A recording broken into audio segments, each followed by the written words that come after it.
பரிசுத்த ஆவியானவரால் நிரப்பப்பட்ட வாழ்க்கையை வாழ்கிறது எப்படி? பரிசுத்த ஆவியானவரால் நிரப்பப்படுறதுனா என்ன அப்படின்ற எல்லா விதமான விஷயத்தையும் இன்றைக்கி நம்ம பார்க்க போகிறோம். நம்மளுடைய லைஃப்பில் பரிசுத்த ஆவியானவரோட இணைக்கப்பட்டவர்களா, பரிசுத்த ஆவியானவரோட பிரசன்னத்தோட நிரப்பப்பட்டவர்களாக இருந்தோன்னு வச்சுக்கோங்களேன், நம்ம எடுக்கக்கூடிய டெசிஷன்ஸ்லேருந்து நிறைய காரியங்கள் மாற்றப்படும். நம்ம பொதுவாகவே ஆவியானவரால் நிரப்பப்படணும் அப்படின்னு நினைக்கிறோம். ஆனால் அதை எப்படி செய்கிறது அப்படின்றத இன்றைக்கி நம்ம பார்க்கலாம்.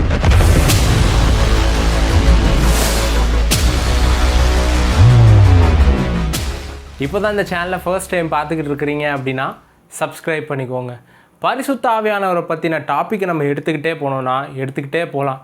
ஏன்னா இதில் அவ்வளோ காரியங்கள் இருக்குது. இந்த நபரை பற்றி நிறைய பிரசங்கிக்கப்படவும் இல்லை, இந்த நபரை நிறைய பேர் அறிந்து கொள்ளவும் படலை. இவரை ஒரு வல்லமையாக தான் பார்க்குறாங்க. சரி, அதை அப்புறம் நம்ம பார்த்துடலாம். பரிசுத்த ஆவியானவரால் நிரப்பப்படுறது எப்படி அப்படின்றத பார்த்துருவோம். பொதுவாக எல்லாருக்கும் இருக்கிற ஒரு எண்ணம் என்ன அப்படின்னா, பரிசுத்த ஆவியானவர் ஒருத்தர் மேலே வந்துட்டா அவ்வளோதான், கம்ப்ளீட்டாக அவங்க நிரப்பப்பட்ட ஒரு வாழ்க்கைக்குள்ளே போயிடுறாங்க. அல்லது ஏதாவது ஒரு தேவனுடைய ஊழியக்காரர் வந்து தலையில் கையை வச்சுட்டா அவங்க மேலே எந்த அளவுக்கு பரிசுத்த ஆவியானவர் இருக்கிறாரோ அதே லெவலுக்கு இவங்களும் வந்து நிரப்பப்பட்ட ஒரு வாழ்க்கைக்குள்ளே போயிடுறாங்க அப்படின்னு நினைக்கிறாங்க.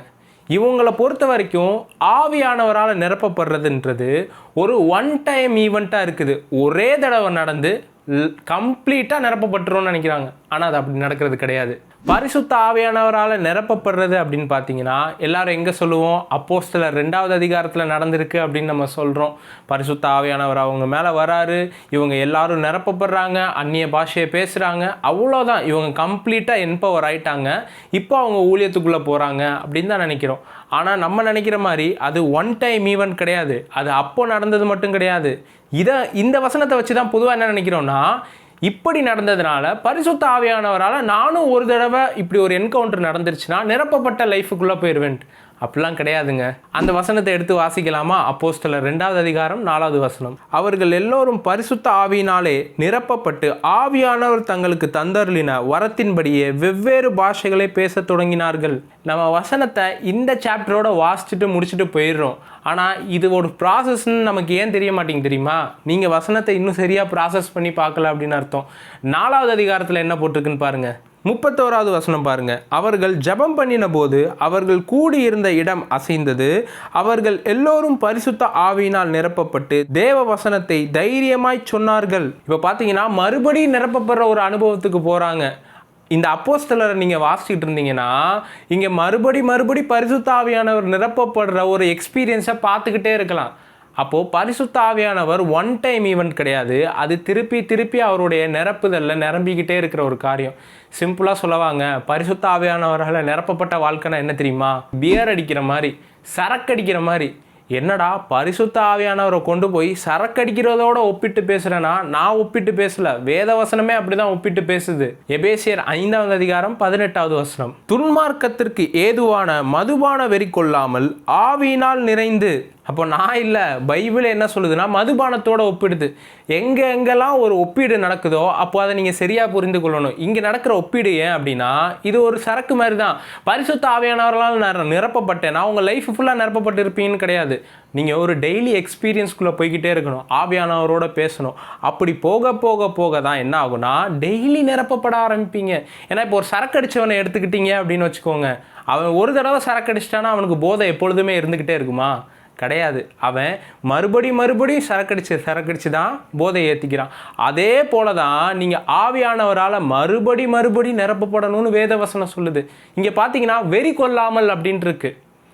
வெறி கொள்வது அப்படின்னா, இப்போது ஒரு சரக்கு இருக்குது அப்படின்னு வச்சுக்கோங்க, அதில் குறிப்பிட்டு இந்த அளவுக்கு தான் குடிக்கணும் அப்படின்னு வச்சுருப்பாங்க. அந்த அளவுக்கு குடிச்சிங்கன்னா ஓரளவுக்கு உங்களுக்கு போதை கிடைக்கும். நான் இன்னமும் சரக்கு பயங்கரமாக அடித்த மாதிரி அப்படிலாம் பார்க்காதீங்க. அந்த மாதிரியான ஒரு எக்ஸ்பீரியன்ஸ் நமக்கு கிடையாது. நிறைய பேர் சாட்சி சொல்லுவாங்க, நான் இயேசுவை ஏற்றுக்கொண்டோன்னே நான் இப்படி குடி போதை பழக்கத்தில் இருக்கிறேன், அந்த பழக்கத்தில் இருந்தே மாற்றி ஆண்டவர் இங்கே கொண்டு வந்துட்டாங்கன்னு எல்லாத்தையும் அனுபவிச்சுட்டு சொல்லுவாங்க. அந்த மாதிரியான எந்த ஒரு ஸ்லாக்கியத்தை ஆண்டவர் நமக்கு தரலை. அதனால் இப்போது வெறி கொள்வது அப்படின்னா ஒரு குறிப்பிட்ட லெவல் இருக்குது. அந்த லெவலுக்கு மேலே நீங்கள் எடுத்துட்டீங்க அப்படின்னா அது வெறி கொள்கிற ஒரு ரேஞ்சுக்குள்ளே போயிடுது. அப்போ பரிசுத்த ஆவியானவரால் நீங்கள் எப்படி நிரப்பப்படணுமா? ஒரு ரேஞ்சில் அடிக்கிறீங்க பாருங்கள் சரக்கு, அப்படி இருக்கக்கூடாதான். அவரால் நிரப்பப்பட்டிருக்கணுமா? ஒரு ரேஞ்சுக்கு மேலே சரக்கடிக்கிறதுனால என்ன ஆகும் தெரியுமா? அந்த நபர் தன்னுடைய கான்சியஸை இழக்க ஆரம்பிப்பார். தான் என்ன பண்ணுறாருன்றதை மறந்துடுவார், தான் என்ன பேசுகிறாருன்றதை மறந்துடுவார், தன்னுடைய செய்கைகள் என்னன்றதை கம்ப்ளீட்டாக மறந்து இப்போ அந்த போதை அவரை எங்கே நடத்துதோ அதன் வழியாக தான் போவார். நான் சொல்லவா, பரிசுத்த ஆவியானவரால் நீங்கள் நிரப்பப்பட்டீங்கன்னு வச்சுக்கோங்களேன், நீங்கள் எங்கே எதை பேசணும் அப்படின்ற சரியான வார்த்தையை அவர் தருவார். நீங்கள் யாருக்கு முன்னாடி போய் நின்றாலும் தைரியமாக பேசுவீங்க. ஒரு சரக்கடிச்சவனை எடுத்துக்குங்க, அவன் ஒரு போலீஸ்காரனை பார்க்குறான், ஏய் என்னயா அப்படின்றா போலீஸ்காரரே போய் மிரட்டிக்கிட்டு இருப்பான். எவ்வளவு பெரிய ஆளு போய் நின்றாலும் ஒரு தைரியமாக பேசுகிறான். பார்ட்டியை பார்த்தா அவ்வளோ ஸ்ட்ராங்கான பார்ட்டி மாதிரி இல்லையே. இந்த தைரியம் என்ன எப்படி வந்துச்சு அப்படின்னு பார்த்தா அவனுக்குள்ளே இருக்கிற சரக்கு வேலை செய்யுது. நான் சொல்லவா, நீங்கள் பரிசுத்த ஆவியானவர்னால நிரப்பப்படுறீங்களா, நீங்கள் எந்த மனுஷனுக்கு முன்னாடியும் பயப்பட மாட்டீங்க. ஃபஸ்ட்டு நடக்கிற எக்ஸ்பீரியன்ஸ் என்னென்னா உங்களுக்குள்ளே இருக்கிற பயம் போகுங்க. ஏன்னா இங்கே வாசிங்க அப்படின்னா அவர்கள் நிரப்பப்பட்ட போது தேவ வசனத்தை தைரியமாய் பிரசங்கம் பண்ணினார்களாம். பரிசுத்த ஆவியானவர் உங்கள் மீது வரும்பொழுது நீங்கள் பலனடைவீர்கள் அப்படின்ட்டு இருக்கு. அப்போது ஒரு ஸ்ட்ரென்த் உங்களுக்குள்ளே நடக்கும், ஒரு சூப்பர் நேச்சுரல் போல்ட்னஸ் உங்களுக்கு நடக்கும். நீங்கள் ஒரு குடிகாரனை போல தான் இருப்பீங்க. நீங்கள் எப்போ எதை பண்ணுறீங்க, நீங்கள் எப்படி உங்களை புரிந்து கொள்ளவே முடியாதுங்க. அப்பேற்பட்ட ஒரு நபராக தான் நீங்கள் இருப்பீங்க. ஏதோ ஆவியானவரால் நிரப்பப்படுறதுனா சாதாரண எக்ஸ்பீரியன்ஸ் கிடையாதுங்க. இது சரக்குலேருந்து வர்ற போதை மாதிரி கிடையாது. இது அதற்கும் மேலான ஒரு போதை. உங்கள்கிட்டருந்து அன்பு வெளிப்படும், உங்கள்கிட்டருந்து வரங்கள் வெளிப்படும், உங்கள்கிட்ட இல்லாத கேரக்டர்லாம் வெளிப்படுறத பார்ப்பீங்க.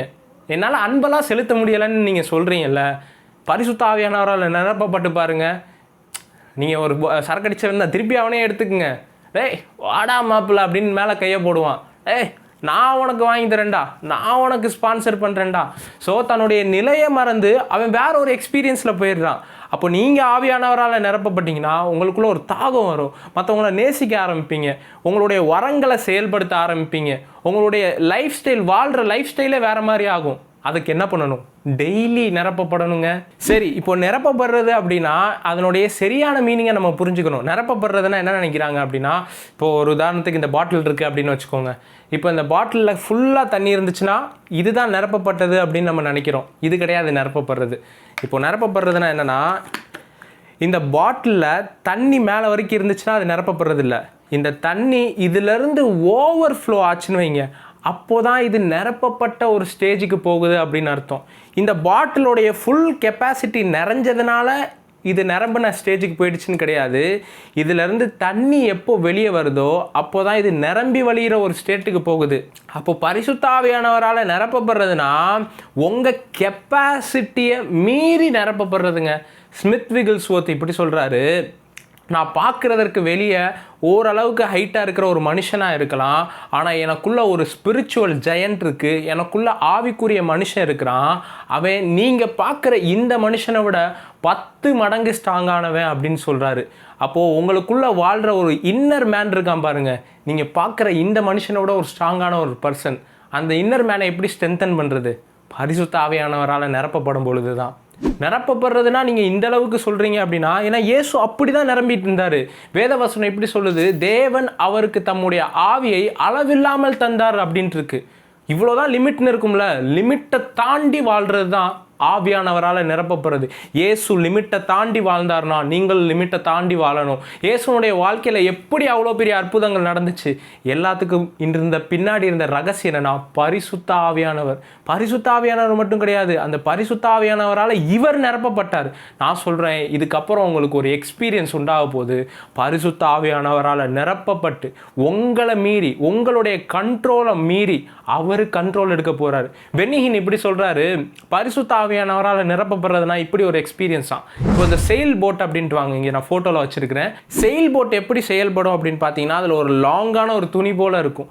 காற்று எந்த சைடில் இருந்து அடிக்குதோ அதில் ஃபோர்ஸாக படும்பொழுது அந்த சைடில் அது வேகமாக மூவ் பண்ண ஆரம்பிக்கும். அப்போது பரிசுத்த ஆவியானவரால் நீங்கள் நிரப்பப்படுறதுன்னா என்ன தெரியுமா? பரிசுத்த ஆவியானவர் உங்களை ஓவர் டேக் பண்ணி உங்கள் எமோஷன்ஸை தாண்டி, உங்களுடைய வில்லை தாண்டி அவர் செயல்படுவார். அதுதான் பரிசுத்த ஆவியானவரால் நிரப்பப்படுறது. அவர் எந்த டிரெக்ஷனுக்கு உங்களை கொண்டு போகணுமோ, அவர் எந்த வாழ்க்கைக்கு உங்களை கொண்டு போகணுமோ அவரால் நிரப்பப்பட்டிருந்தா போதுங்க. அவருடைய காற்றே உங்களை எங்கே கொண்டு போய் சேர்க்கணுமோ கரெக்டாக அங்கே கொண்டு போய் சேர்க்கும். சீஷர்கள் எடுத்த ஒவ்வொரு தீர்மானமும் அவ்வளவு பக்காவாக இருந்துச்சுன்னா, ஒவ்வொரு தீர்மானத்துக்கு பின்னாடி ஆவியானவருடைய வழி நடத்துதல் ஸ்ட்ராங்காக இருந்துச்சு. நான் சொல்கிறேன், இதுக்கப்புறம் இதை பார்த்துக்கிட்டு இருக்கிற நிறைய பேருடைய லைஃப்பில் ஒவ்வொரு தீர்மானங்கள், ஒவ்வொரு பார்த்தும் இந்த வழியில் தான் நான் போகணுன்ட்டு இருக்கும்ல, அதை பரிசுத்த ஆவியானவரே வந்து டிரெக்ட் பண்ண போகிறாரு. பரிசுத்த ஆவியானவரே வந்து அதை வழி நடத்த போகிறாரு. சரிங்க, பரிசுத்த ஆவியானவரால் நான் நிரப்பப்படுறது எப்படி அப்படின்னு கேட்டிங்கன்னா, அதே எபேசியர் 5வது அதிகாரம் 19வது வசனம் வாசிங்க. சங்கீதங்களினாலும் கீர்த்தனைகளினாலும் ஞான பாட்டுகளினாலும் ஒருவருக்கு ஒருவர் புத்தி சொல்லிக்கொண்டு உங்கள் இருதயத்தில் கர்த்தரை பாடி கீர்த்தனம் பண்ணி. அப்போது கர்த்தரை நீங்கள் பாடுனீங்க அப்படின்னா, வர்ஷிப் பண்ண ஆரம்பிச்சிங்க அப்படின்னா, நீங்கள் பரிசுத்த ஆவியானவரால் நிரப்பப்படுற ஒரு எக்ஸ்பீரியன்ஸ்குள்ளே போகிறீங்க அப்படின்ட்டு இருக்கு. இதே இது பேஷன் டிரான்ஸ்லேஷனில் வாசிச்சிங்கன்னா சாங் ஃப்ரம் த ஸ்பிரிட் அப்படின்ட்டு இருக்கு. உங்கள் ஆவியிலேருந்தே பாட்டு வெளிப்படுங்க. நீங்கள் அப்படியே பாட பாட பாட நிரப்பப்பட்டுக்கிட்டே இருப்பீங்க. பாடுவீங்க, நிரப்பப்படுவீங்க, பாடுவீங்க, நிரப்பப்பட்டுக்கிட்டே இருப்பீங்க. சில நேரம் போய்கிட்டு இருப்பீங்க, அந்நிய பாஷைகள் உங்கள் வாயிலேருந்து வரும். அப்போ நீங்கள் என்ன பண்ணக்கூடாதுன்னா, ஸ்டாப் பண்ணக்கூடாது. நீங்கள் வேலை பார்த்துக்கிட்டு இருக்கீங்களா, திடீர்னு உங்களுக்கு அந்நிய பாஷை வரும். அந்த நேரம் நீங்கள் ஸ்டாப் பண்ணக்கூடாது, பேசணும். ஷாக்கா லா பாரா, தேங்க்யூ பரிசுத்த ஆவியானவரே என்னை நிரப்புகிறதற்காக நன்றி. அப்படியே பேசிக்கிட்டே நீங்கள் உங்கள் வேலையை பாருங்கள். நீங்கள் நிரப்பப்பட்டு ஒரு வேலையை பார்க்குறீங்க அப்படின்னு அர்த்தம். திடீர்னு டிரைவ் பண்ணிக்கிட்டு இருப்பீங்க, பரிசுத்த ஆவியானவர் நிரப்புவார். அப்போ என்ன பண்ணணும்னா, நீங்கள் பேசிக்கிட்டே இருக்கணும். அந்நிய பாஷையை பேசணும், வர்ஷிப் பண்ணணும். அந்நிய பாஷையை பேசணும், வர்ஷிப் பண்ணணும். இப்படி பண்ணிக்கிட்டே இருந்தீங்கன்னா உங்களுடைய லைஃப்பில் பரிசுத்த ஆவியானவரை எல்லா சமயத்துலையும் உங்களால் எக்ஸ்பீரியன்ஸ் பண்ண முடியும். ஏதோ ஒரு ப்ரேயர் டைமில் போய் மட்டும் நிரப்பப்படுறது கிடையாது. வாழ்க்கை ஃபுல்லாக நிரப்பப்படுற ஒரு எக்ஸ்பீரியன்ஸ்குள்ளே பரிசுத்த ஆவியானவர் உங்களை இன்வைட் பண்ணுறாரு. 20வது வசனம் பாருங்கள். நம்முடைய கர்த்தராகிய இயேசு கிறிஸ்துவின் நாமத்தினாலே எப்பொழுதும் எல்லாவற்றுக்காகவும் பிதாவாகிய தேவனை சோத்தரித்து. இங்கே தேங்க்ஸ் கிவிங் அப்படின்ட்டு இருக்கு. நீங்கள் எப்போல்லாம் ஆண்டவருக்கு நன்றி சொல்கிறீங்களோ அப்போவே நீங்கள் பரிசுத்த ஆவியானவரால் நிரப்பப்பட்டீங்க அப்படின்னு அர்த்தம். உங்கள் பக்கத்தில் யாராவது உட்காந்துருக்காங்களா, திடீர்னு பார்ப்பீங்க, தேங்க்யூ ஜீசஸ் அப்படின்ட்டு வாங்க. அவங்க நன்றி மட்டும் சொல்லலை, அவங்க பரிசுத்த ஆவியானவரால் நிரப்பப்பட்டிருக்காங்க அப்படின்னு அர்த்தம். நீங்கள் நிரப்பப்பட்டதற்கு ஒரு அடையாளம் என்ன தெரியுமா? ஆண்டவருக்கு எப்போவுமே நன்றி சொல்லிக்கிட்டே இருப்பீங்க. சும்மா உட்காந்துருப்பீங்க, thank you Jesus, thank you Jesus, thank you holy spirit, thank you holy spirit அப்படின்னு நீங்களே உங்களை அறியாமே சொல்லிக்கிட்டு இருப்பீங்க. அதுதான் நிரப்பப்படுற வாழ்க்கை. ஏன்னா உங்களுக்கு தெரியுது, உங்களுடைய ஆவி சொல்லுது, சம்திங் இங்கே ஏதோ ஒன்று நடந்துக்கிட்டு இருக்கு, ஆவியானவர் என்ன நிரப்பிக்கிட்டு இருக்கிறாரு அப்படின்னு உள்ளேருந்து ஒரு சென்ஸு புறப்படுங்க. அதுதான் நிரப்பப்படுறது. அப்போ உங்கள் வாய் சும்மா இருக்காது. உள்ள ஒரு சரக்கு போச்சு அப்படின்னா அதற்கு அடையாளம் வாய் சும்மா இருக்காது.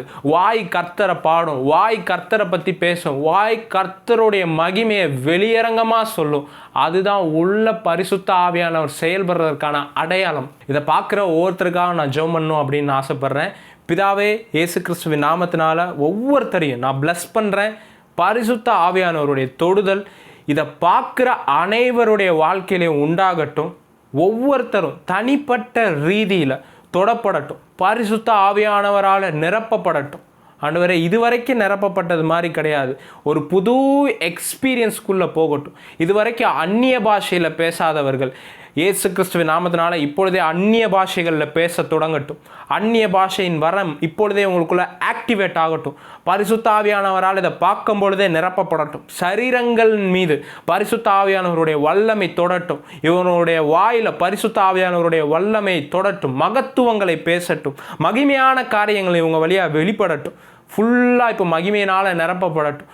பரிசுத்த ஆவியானவர் இவங்க இருக்கிற அறையில், இவங்க இருக்கிற ரூமில், இவங்க நிற்கிற ஸ்தலங்களில் இப்பொழுதே உச்சந்தலை முதல் உள்ளங்கால் வர பரிசுத்த ஆவியானவருடைய அனுபவத்தை பெற்றுக்கொள்ளட்டும். Thank you lord Jesus, thank you lord Jesus. ஒரு மகிமை, டச். Thank you holy spirit. பெரிய காரியம் உங்களுக்குள்ள நடக்கட்டும் இயேசுவின் நாமத்தில் பிதாவே, ஆமென். இந்த வார்த்தையை பிரசங்கம் பண்ணிவிட்டு இப்போ நான் ஒரு நிரம்புதலை உணர்கிறேன். இதை பார்க்குற எத்தனை பேர் அப்பேற்பட்ட நிரப்புதலை உணர்றீங்க அப்படின்னு தெரில. கர்த்தர் உங்கள் எல்லாரையும் ஆசீர்வதிப்பாராக. இந்த வார்த்தையினால் நீங்கள் ஆசீர்வதிக்கப்பட்டிருக்கிறீங்கன்னா மற்றவங்களுக்கு இந்த செய்தியை ஷேர் பண்ணுங்கள். இன்னும் அநேகர் இந்த வார்த்தைகளை கேட்டு ஆசீர்வதிக்கப்படட்டும். அதே மாதிரி இந்த ஊழியத்தில் நீங்கள் விதைக்கணும் அப்படின்னு ஆசைப்பட்டீங்க அப்படின்னா, இந்த வார்த்தைக்காக விதைக்கணும் அப்படின்னு ஆசைப்பட்டீங்கன்னா, கீழே பார்க்குற அக்கௌண்ட்லேயும், கூகுள் பேலையும், ஃபோன்பேலையும், பேடிஎம்லேயும் நீங்கள் இந்த ஊழியத்திற்கு ஒரு பங்காளராக மாறலாம். அதை கொண்டு இன்னும் அநேக பேருக்கு தேவனுடைய வார்த்தையை கொண்டு சேர்க்கலாம். ஸோ பார்த்த ஒவ்வொருத்தரையும் கர்த்தர் ஆசீர்வதிப்பாராக. God bless you all.